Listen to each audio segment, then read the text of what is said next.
Hello friends. आज हम आपको बताने वाले हैं किस तरीके से जावा को जो जावा का सेटअप होता है उसको हम विजुअल स्टूडियो कोड पे किस तरीके से हम लोग रन कराते हैं। ठीक है, तो इसके कंप्लीट प्रोसीजर को देखेंगे। तो सबसे पहले हम लोग क्या करते हैं, हम आपको बताने वाले हैं कि विजुअल स्टूडियो कोड को हम लोग किस तरीके से डाउनलोड करते हैं। तो उसके लिए हम लोग क्या करेंगे, गूगल क्रोम पे जाएंगे, मतलब ब्राउजर ओपन करेंगे और यहाँ पे सबसे पहले मैं लिखता हूँ डाउनलोड विजुअल स्टूडियो कोड। देखिए, पहला ही लिंक आपको मिल जाएगा, डाउनलोड विजुअल स्टूडियो कोड। ठीक है, तो हम इस पहले वाले लिंक पे क्लिक करेंगे। जैसे ही पहले लिंक पे क्लिक करेंगे तो आपको कुछ इस तरीके का इंटरफेस मिलेगा। आप यहाँ पे विंडोज, चूंकि हम विंडोज ऑपरेटिंग सिस्टम पे करने वाले हैं, इसलिए यहाँ विंडोज वाले ऑप्शन पे जाएंगे और यहाँ पे देखिए सिस्टम इंस्टॉलर लिखा होगा, है ना। सिस्टम इंस्टॉलर पे जाके 64 बिट, अगर यदि आपका विंडोज ऑपरेटिंग सिस्टम 64 बिट का है तो इसको यूज करेंगे, 32 बिट का है तो इसको इस पे क्लिक करेंगे। तो चूंकि 64 बिट का है इसलिए हम इस 64 बिट वाले ऑप्शन पे क्लिक करेंगे। तो जैसे ही 64 बिट वाले ऑप्शन पे क्लिक करेंगे, इस तरीके से विजुअल स्टूडियो कोड डाउनलोड होना स्टार्ट हो जाएगा। ठीक है, हमारा सेटअप डाउनलोड हो चुका है। अब हम राइट क्लिक करेंगे, शो इन फोल्डर पे क्लिक करेंगे। ठीक है, तो इस तरीके से आप देख सकते हो ये हमारा विजुअल स्टूडियो कोड का सेटअप यहाँ पे डाउनलोड हो गया है। अब इस पे क्या करेंगे, इसको हम इंस्टॉल कर लेंगे। तो इस पे इंस्टॉल करने के लिए आप राइट क्लिक करिएगा। ध्यान रहे कि ये सेटअप सेलेक्ट होना चाहिए। रन एज एडमिनिस्ट्रेटर पे क्लिक करेंगे।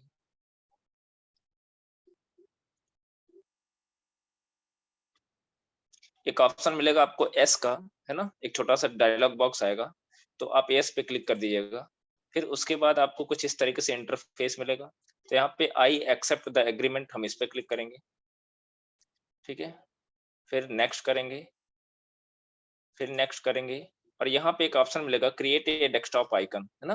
तो इसको इस पे हम क्लिक कर देंगे ताकि इसका एक इसका विजुअल स्टूडियो कोड का एक आपको आइकॉन मिल जाए डेस्कटॉप के ऊपर। फिर से इंस्टॉल पे क्लिक करेंगे तो आप देख सकते हो कि हमारा विजुअल स्टूडियो कोड का सेटअप इंस्टॉल होना स्टार्ट हो गया है।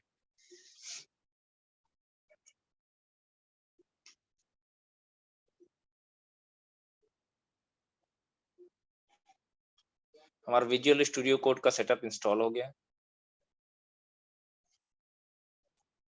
अब आपके सामने कुछ इस तरीके का इंटरफेस आएगा। ठीक है, तो मतलब ये हमको ये बताता है कि आप किस कलर का विजुअल स्टूडियो कोड आप चाहते हो। इसका शॉर्टकट की भी होता है कंट्रोल प्लस के।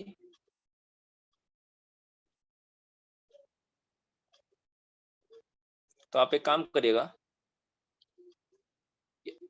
इस शॉर्टकट की को छोड़ देते हैं, हम लोग यहाँ से भी हम लोग इसके कलर को चेंज कर सकते हैं। देखिए, जैसे हमने इस पे कलर इस पे क्लिक किया, इसका कलर व्हाइट हो गया। इस पे क्लिक करेंगे तो फिर से डार्क हो जाएगा। इस पे क्लिक करेंगे तो और थोड़ा इसका हाई कॉन्ट्रास्ट हो जाएगा। इस पे क्लिक करेंगे तो हाई लाइट हाई कॉन्ट्रास्ट हो जाएगा। तो इसमें से जो भी आपको पसंद आता है या कुछ और भी कलर आपको चाहिए तो आप यहाँ से भी कलर पे जाके आप चूज कर सकते हो, है ना। तो ये तो हमारा है कि किस मतलब यहाँ से आप जो भी कलर लगाना चाहते हो तो हम डार्क ही रहने देते हैं। ठीक है, तो ये तो हो गया। फिर क्या है, नेक्स्ट सेक्शन पे क्लिक करेंगे। ठीक है, नेक्स्ट करते जाएंगे हम लोग। ठीक है, अब क्या होगा, ये हमारा विजुअल स्टूडियो कोड का सेटअप डाउनलोड हो चुका है। अब जो भी हमको सेटिंग्स करनी थी वो हमने सेटिंग कर दिया। अब इसको अभी हम फिलहाल करते हैं क्लोज। ठीक है, अभी इस पे हम लोग वापस आएंगे। अब क्या करना है, हमको जावा का सेटअप इंस्टॉल करना है। तो जावा का सेटअप इंस्टॉल करने से पहले आपको जावा का सेटअप डाउनलोड करना पड़ेगा। ठीक है, तो अच्छा, पहले हम चेक कर लेते हैं कि हमारे सिस्टम पे जावा इंस्टॉल है कि नहीं है ना। ऐसा भी हो सकता है कि आपके सिस्टम पे पहले से जावा इंस्टॉल हो। तो यदि पहले से इंस्टॉल है तो हमको दोबारा इंस्टॉल करने की जरूरत नहीं है। तो हम कैसे चेक करेंगे कि हमारे सिस्टम पे जावा इंस्टॉल है कि नहीं है। तो उसके कई सारे तरीके हैं। एक तो तरीका ये है कि हम सी ड्राइव में जाके इस तरीके से और प्रोग्राम फाइल में जाएंगे। प्रोग्राम फाइल में आप जाके देखिएगा तो कहीं पे भी जावा नाम का फ़ोल्डर आपको नहीं मिलेगा, ठीक है? आप दूसरे वाले भी प्रोग्राम फाइल्स पे चले जाइएगा, यहाँ पे भी जाके देखेंगे तो कहीं भी आपको जावा जावा नाम का फ़ोल्डर आपको नहीं दिखेगा, है ना? तो इसका मतलब ये हो गया कि जावा हमारे सिस्टम में इंस्टॉल्ड नहीं है। इसमें देख लीजिए फिर से, कहीं पे भी जावा नाम का फ़ोल्डर आपको नहीं दिख रहा है। इसका मतलब ये हो गया कि हमारे सिस्टम में जावा इंस्टॉल्ड नहीं है। एक और तरीका है, हम विंडो की प्लस आर करेंगे, तो अ, रन का कमांड आएगा, रन का डायलॉग बॉक्स आएगा, यहाँ पे टाइप कर देंगे सिंपली सीएमडी, है ना? सीएमडी टाइप कर देंगे। अब आपको इस तरीके से ये सीएमडी की विंडो मिलेगी। अभी थोड़ा फ़ॉन्ट साइज़ छोटा दिख रहा है, हम इस फ़ॉन्ट साइज़ को कैसे बढ़ाएँगे? यहाँ पे ये जो कमांड प्रॉम्प्ट की विंडो है, इसके सबसे टाइटल बार पे जाएँगे, अपने कर्सर को टाइटल बार पे ले जाएँगे, है ना? राइट क्लिक करिएगा, राइट क्लिक करिएगा तो आपको इस तरीके से इंटरफ़ेस मिलेगा, है ना? एक ड्रॉप डाउन मेनू अपीयर होगा, वहाँ से प्रॉपर्टी को चूज़ कर लीजिएगा। फ़ॉन्ट में आइएगा, फ़ॉन्ट टैब के अंतर्गत हम यहाँ से फ़ॉन्ट 36 ले लेते हैं, ओके करेंगे तो आप देख सकते हो कि हमारा फ़ॉन्ट साइज़ बढ़ गया है। अब यहाँ पे जावा सी नाम का एक कमांड चलाएँगे। जावा सी कंपाइलर, जावा का कंपाइलर होता है, कमांड चलाएँगे तो आप देखिए इस तरीके से एरर आ रहा है, javac is not recognized as internal और एक्सटर्नल कमांड। इसका मतलब ये हो गया कि हमारे सिस्टम पे जावा इंस्टॉल्ड नहीं है। अगर जावा इंस्टॉल्ड होता तो यह कमांड रन कर जाता। एक बार जावा भी रन करा के देख लेते हैं। तो ये भी देखिए इन दोनों केसेज़ में लिख के आ रहा है Java is not recognized as an internal और एक्सटर्नल कमांड। इसका मतलब अब ये श्योर हो गया कि हमारे सिस्टम पे जावा इंस्टॉल्ड नहीं है। तो सबसे पहले जावा का सेटअप हमको इंस्टॉल करना पड़ेगा। यदि जावा के प्रोग्राम को हम विजुअल स्टूडियो कोड में हम लोग रन कराना चाहते हैं। हमारा एम यही था कि हम विजुअल स्टूडियो कोड में जावा के प्रोग्राम को कैसे रन कराएँगे। तो ये जावा के प्रोग्राम को रन कराना चाहते हैं तो आपको जावा का सेटअप चाहिए, है ना? तो जावा का सेटअप आपको मिलेगा कहाँ पे? आप ओरेकल कॉर्पोरेशन पे जाके चले जाइएगा, है ना? और यहाँ पे देखिए ओरेकल इंडिया नाम का एक सेटअप मिलेगा या यहाँ पे देखिए आपको डायरेक्ट मिल जा रहा है जावा का सेटअप, दिख रहा है? आप इस पे डायरेक्ट आप क्लिक कर सकते हो। तो जैसे ही आप इस पे क्लिक करोगे तो ये डायरेक्ट हमको ओरेकल की साइट खुल जाएगी। डायरेक्ट हमको जावा जावा वाले लोकेशन पे लेके चला जाएगा। हम इसको नीचे की तरफ आएँगे ड्रैग कर के, यहाँ पे देखिए एक ऑप्शन मिला है डाउनलोड जावा, है ना? जैसे ही डाउनलोड जावा पे क्लिक करेंगे तो डाउनलोड जावा पे क्लिक करेंगे तो देखिए Java 18 and Java 17 are available now. तो ये जावा के वर्जन्स हैं। यहाँ पे देखिए जावा जो करंट जावा एसई डेवलपमेंट किट 18.0.21 डाउनलोड्स, है ना? इसके अंतर्गत हम आएँगे तो यहाँ पे देखिए कुछ हमको ऑप्शंस मिलेंगे। यहाँ देखिए ये लाइनक्स ऑपरेटिंग सिस्टम के लिए अलग-अलग वर्जन्स हैं। ये मैक ओएस पे है, ये विंडोज़ का है ना? तो आप हमको ना ही लाइनक्स चाहिए, ना ही मैक ओएस वैसे हमको विंडोज़ पे इंस्टॉल करना है, तो हम इस विंडोज़ पे क्लिक करेंगे। जैसे विंडोज़ पे क्लिक करेंगे तो आपको 3 ऑप्शन मिलेंगे, तो आप एक काम करिएगा X64 MSI इंस्टॉलर आप इस पे क्लिक कर दीजिएगा, ठीक है?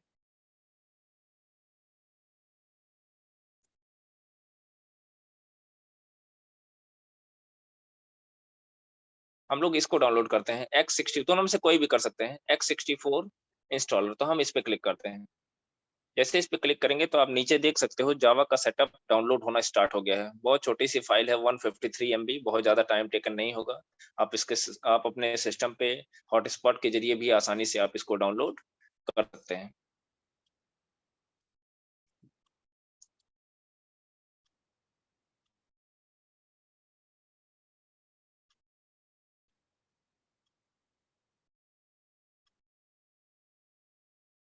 हम इसको भी डाउनलोड करते हैं X64 MSI इंस्टॉलर।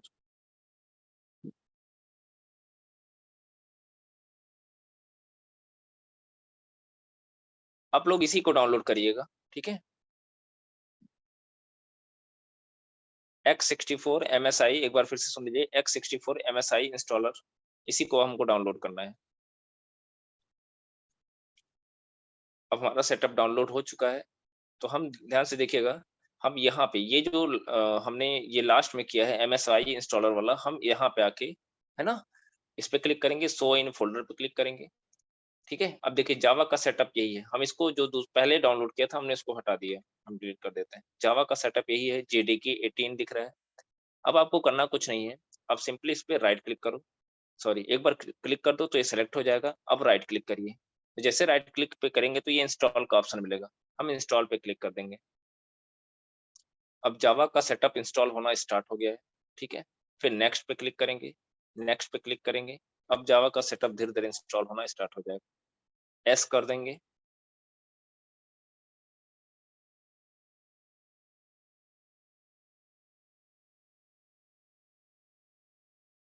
क्लोज कर देंगे। तो यहाँ देखिए लिखा गया है Java TM SE development kit 18.0.2.1 successfully installed. हम इसको क्लोज कर देंगे। अब जावा का सेटअप हमारा कंप्लीटली इंस्टॉल हो गया है। कैसे पता? अब हम क्या करेंगे, फिर से जैसे हमने चेक किया था ना सी ड्राइव में जाके, फिर से हम अभी सी ड्राइव में जाते हैं, प्रोग्राम फाइल में जाएंगे। तो जैसे प्रोग्राम फाइल में जाएंगे तो आप देख सकते हो जावा का सेटअप यहाँ, जावा नाम का फोल्डर यहाँ पे आ गया है। तो जावा नाम का फोल्डर आने का मतलब ये हो गया कि हमारा जो जावा का सेटअप था वो इंस्टॉल्ड हो गया है, ठीक है। अब क्या करेंगे, एक और दूसरा तरीका जो हमने बताया था सीएमडी, तो विंडो की प्लस आर करेंगे, सीएमडी पे क्लिक करेंगे और इसके बाद हम लोग क्या टाइप कर देंगे, जावा सी। जावा सी जैसे जावा सी टाइप करके जैसे एंटर करेंगे तो आप देख सकते हो जावा सी का कमांड पूरी तरीके से रन कर गया। फिर हम जावा को भी रन करा लेंगे। जावा जावा लिखने के बाद एंटर की प्रेस करेंगे तो जावा का कमांड भी रन कर गया। इसका मतलब इसका मतलब ये हो गया कि जो जावा का सेटअप था वो हमारा पूरी तरीके से सक्सेसफुली इंस्टॉल हो गया है, दोनों कमांड रन कर गए।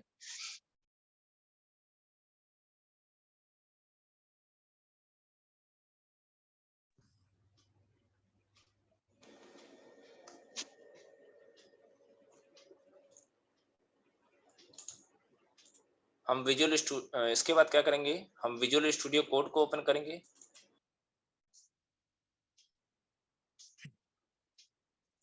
विजुअल स्टूडियो कोड को ओपन करने के बाद हम लोग क्या करेंगे, यहाँ पे फाइल पे आएंगे, है ना। तो फाइल पे जैसे क्लिक करेंगे तो आपको कुछ इस तरीके से ड्रॉप डाउन मेन्यू अपीयर होगा। तो यहाँ पे एक ऑप्शन मिलेगा ऑटो सेव का, है ना। ऑटो सेव से बेनिफिट ये है कि प्रोग्राम में यदि हम किसी भी प्रकार का चेंजेस करते हैं तो हमको बार बार उसको सेव करने की जरूरत नहीं है। तो सबसे पहला काम ये कर लेते हैं कि हम ऑटो सेव पे क्लिक कर देंगे। तो अब क्या होगा कि जो भी प्रोग्राम में किसी भी प्रकार का चेंज होगा तो वो अपने मन से सेव हो जाएगा, आपको सेव करने की जरूरत नहीं है। एक्चुअली में होता क्या है कि जब भी प्रोग्राम के अंदर हम लोग किसी भी प्रकार का चेंज करते हैं तो बार बार कंट्रोल एस कर करके हमको उसको सेव करना पड़ता है, तो वो काम अब आपको नहीं करना पड़ेगा। फिर यहाँ फिर से हम फाइल टैब पे क्लिक करेंगे, ओपन फोल्डर पे क्लिक करेंगे। ओपन फोल्डर पे क्लिक करते ही, है ना, इस तरीके से इंटरफेस आएगा। तो हम क्या करेंगे, किसी एक ड्राइव में जाके, है ना,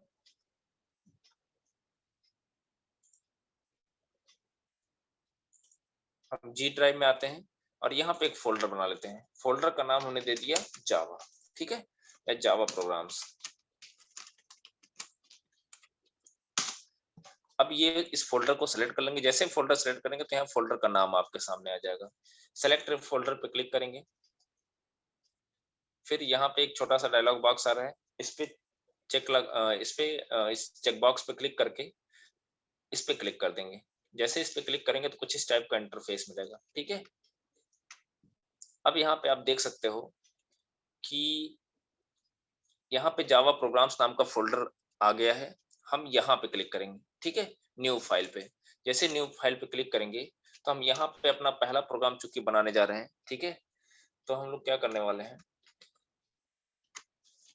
आपको दिख रहा होगा, हम यहाँ पे 1 डैश लिखने के बाद हम लिख देते हैं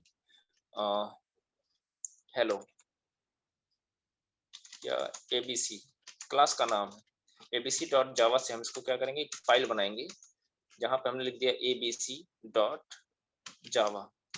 जावा के प्रोग्राम को हम डॉट जावा से सेव करते हैं। तो 1 हमने ऐसे लिख दिया मार्किंग के लिए, एबीसी डॉट जावा। एबीसी क्या हो गया, फाइल का नाम हो गया, और डॉट जावा क्या हो गया, एक्सटेंशन हो गया। तो ध्यान रहे जावा की फाइल को हम हमेशा डॉट जावा से सेव करते हैं। इंटर प्रेस करेंगे। जैसे इंटर की प्रेस करेंगे तो अब देखिए यहाँ पे एक छोटा सा ऑप्शन आ रहा है, do you want to install the recommended extensions for Java. तो आप एक काम करिएगा, इंस्टॉल पे क्लिक कर दिएगा, क्योंकि जब तक हम इंस्टॉल नहीं करेंगे तो होगा क्या कि हम इस तरीके से टाइप करेंगे लेकिन हमको किसी भी प्रकार का सजेशन नहीं मिलेगा, है ना। अभी देखिए कुछ नहीं हो रहा है, हमने क्लास का नाम एबीसी दे दिया। ध्यान रहे, जिस नाम से हम फाइल को सेव कर रहे हैं, क्लास का नाम हम वही देंगे, एबीसी। वन डैश लिखने की जरूरत नहीं है, वन डैश हमने ऐसे लिखा है एबीसी, क्लास का नाम वही रहे जिस नाम से हम फाइल को सेव कर रहे हैं। देखिए अभी किसी भी प्रकार का कोई सजेशन नहीं आ रहा, तो हम इसको अभी हटाते हैं, इंस्टॉल पे क्लिक करेंगे। तो जैसे ही हम इंस्टॉल पे क्लिक करेंगे तो जावा का जो रिक्वायर्ड एक्सटेंशन था वो इंस्टॉल होना स्टार्ट हो जाएगा।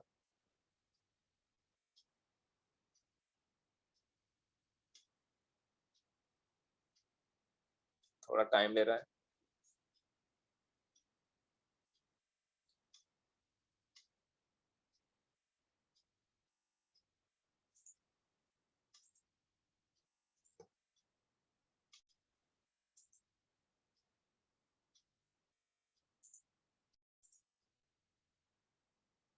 अब आप देख सकते हो जावा का जो एक्सटेंशन था वो इंस्टॉल हो गया है, ठीक है। अब कुछ और सजेशन आ रहे हैं तो इसको हम क्लोज कर देंगे, हमको नहीं चाहिए। फिर से हम कंट्रोल प्लस प्लस करके थोड़ा सा जूम कर लेते हैं, इसको थोड़ा सा हम छोटा कर लेते हैं। हम फिर से फाइल पे आ जाते हैं, ठीक है। अब फिर से हम क्या करेंगे, फिर से क्लास लिखेंगे। तो जावा के प्रोग्राम में हम क्लास लिखते हैं। देखिए जैसे हमने सी लिखा तो हमको सजेशन मिल गया, इंटर की प्रेस करेंगे, देखिए क्लास ऑटोमेटिकली आ जाएगा। क्लास का नाम हम देते हैं एबीसी, ठीक है। अब देखिए हम लिखेंगे मेन, जैसे ही मेन लिखेंगे तो देखिए सजेशन आ रहा है, इंटर की प्रेस करेंगे तो पूरा लिखा हुआ आ जाएगा, हमको टाइप करने की जरूरत नहीं है। इस तरीके से पूरा लिखा हुआ आ जाएगा, सिर्फ मेन लिखने से पूरा लिखा हुआ आ जाएगा, हमको टाइप करने की जरूरत नहीं है। तो ये एडवांटेज है। हाँ, हम एक चीज और आपको बता रहे थे कि जावा के प्रोग्राम को किस नाम से सेव करेंगे।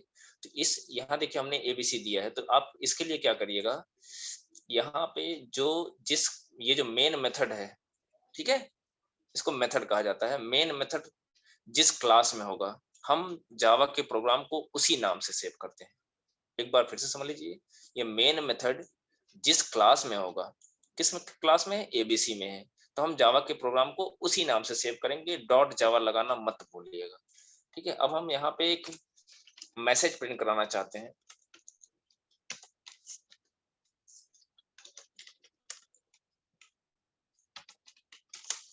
जावा में कोई मैसेज प्रिंट कराना होता है system dot out dot print या प्रिंट एल मेथड का यूज करते हैं।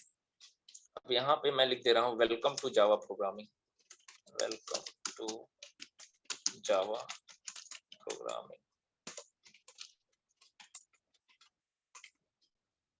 ठीक है। हमने लिख दिया वेलकम टू जावा प्रोग्रामिंग। अब हम क्या करेंगे, अब इसको हमको रन कराना है, तो रन कैसे कराएंगे, तो उसके लिए हम लोग क्या करेंगे,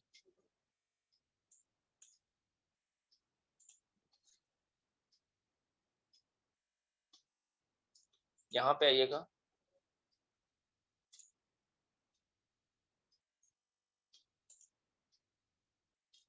इस ये जो आपको ऑप्शन दिख रहा है, ठीक है, यहाँ पे एक ऑप्शन मिलेगा आपको टर्मिनल का, इस टर्मिनल पे आ जाइएगा।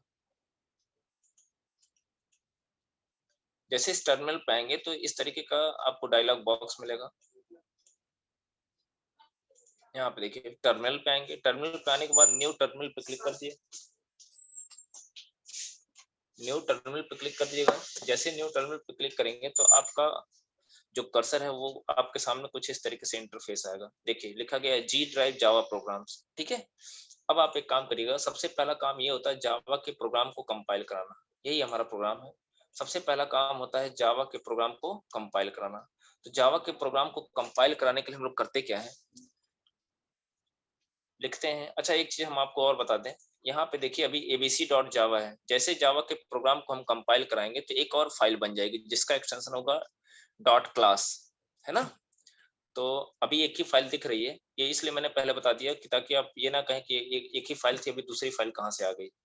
तो हम क्या करेंगे, जावा सी पहले लिखेंगे। जावा सी क्या है, जावा सी का मतलब जावा कंपाइलर, सी का मतलब कंपाइलर से है। तो सबसे पहले जावा के प्रोग्राम को कंपाइल कराना पड़ता है, तो कैसे करते हैं, लिखेंगे जावा सी, उसके बाद किस नाम से हमने सेव किया है, तो ध्यान दीजिए फाइल का नाम, तो फाइल का नाम है 1-abc.java, तो यही लिख देंगे 1-abc.java। तो स्पेस देने के बाद 1-abc.java, बस आपको यही टाइप कर देना है, एंटर की प्रेस करते हैं। अब आप देख सकते हो कि जावा का प्रोग्राम हमारा कंपाइल हो चुका है, और यहाँ पे देखिए एक और फाइल आ गई जिसका नाम है abc.class। ये वो क्लास है जिसके अंदर बाइट कोड होता है। बाइट कोड आपको पता होगा कि जो बाइट कोड होता है ये प्लेटफॉर्म इंडिपेंडेंट होता है। प्लेटफॉर्म इंडिपेंडेंट का मतलब ये हो गया कि इस बाइट कोड को हम किसी भी दूसरे सिस्टम पे, इस पे तो रन करेगा ही करेगा, जिस सिस्टम पे ये बाइट कोड जनरेट हुआ है इस सिस्टम पे तो रन करेगा ही करेगा। इसके अलावा हम इसकी फाइल को पेन ड्राइव में करके किसी दूसरे पीसी पे रन कराना चाहते हैं तो वो आसानी से हम रन करा सकते हैं, लेकिन उसके लिए शर्त यही है कि जावा का सेटअप वहां पे इंस्टॉल्ड होना चाहिए। अब क्या होगा, तो जावा का प्रोग्राम हमने कंपाइल करा दिया, अब जावा के सेटअप को हमको रन कराना है, तो रन कराने के लिए लिखते हैं जावा। जावा क्या है, इंटरप्रेटर होता है। अब ध्यान रहे इस बार हमको क्या लिखना है, जावा लिखने के बाद सिर्फ क्लास का नाम। यहाँ देखिए हमने जावा सी के साथ फाइल का नाम लिखा था, लेकिन जावा के प्रोग्राम को जब हम रन कराने जाएंगे तो हमको फाइल का नाम नहीं लिखना है, बस सिर्फ और सिर्फ क्लास का नाम लिखना है। उस क्लास का नाम जिसके अंदर मेन मेथड है, ये भी ध्यान रहे, उस क्लास का नाम जिसका नाम मेन मेथड है। तो हम क्या करेंगे, सिंपली बस एबीसी टाइप कर देंगे। क्या टाइप कर देंगे, एबीसी। इंटर की प्रेस करेंगे तो आप देख सकते हो हमारा जावा का प्रोग्राम रन कर गया और मैसेज क्या प्रिंट किया, वेलकम टू जावा प्रोग्रामिंग। तो इस तरीके से हम लोग जावा के प्रोग्राम को आसानी से स्टूडियो कोड में हम लोग रन करा सकते हैं। तो अगर ये वीडियो अच्छा लगा हो तो प्लीज इस वीडियो को लाइक करें, शेयर करें और सब्सक्राइब करें यदि हमारे चैनल से आप ना जुड़े हो। ठीक है, थैंक यू सो मच।